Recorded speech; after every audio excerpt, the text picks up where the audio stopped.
Welcome to The Facts. I'm Rosalyn Tavanis. The laws of coverture were imported from England to the U.S. as early as the 1600s and were woven into the fabric of the American legal system until as late as the early 1960s. Under these laws, married women were considered property of their husbands.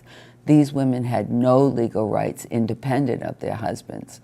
Women could not own land or money, enter into legal contracts, or vote. Husbands could do with their wives as they wished.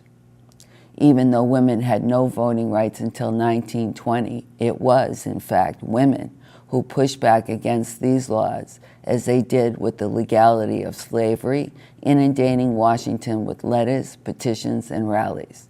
It was women who, from 1848, the Seneca Falls Convention for Women's Rights, until 1920, battled their way to voting rights and were the driving force to legalize abortion in the late 60s and early 70s. Since the Supreme Court decision of Roe v. Wade, decided on January 22, 1973, almost 1,200 separate laws have been passed in various states limiting the manner in which women can exercise their federally mandated legal right to abortion.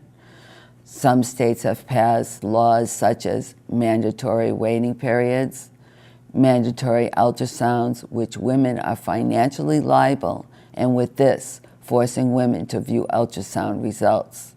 Fetal heartbeat laws, whereas through testing, a woman must listen for a fetal heartbeat, and/or if one is detected, no abortion will be performed.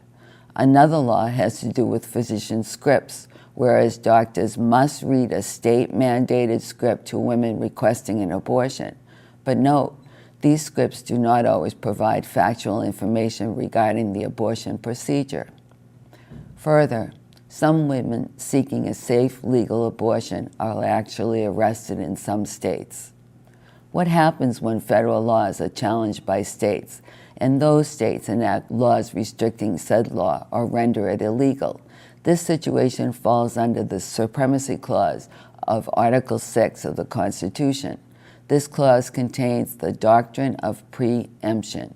Simply put, federal law supersedes state law when there is such a conflict. The right to an abortion falls under the right to privacy covered by the 14th Amendment to the Constitution. Some may believe that this rule of law is still legally healthy and that women from any state still have the legal right to an abortion, but nothing could be further from the truth. This issue is extremely troubling. Because of state challenges to Roe v. Wade, women, once again, do not enjoy complete and legal control over their bodies and their own life paths. Whatever one's own belief, every citizen of the U.S. should be protected under law to the right to liberty.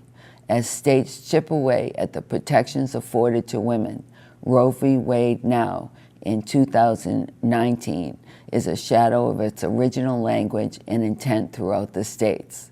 If this trend continues, women will be forced to the back alleys for their medical care, with grave consequences for their health and lives. Thank you for listening.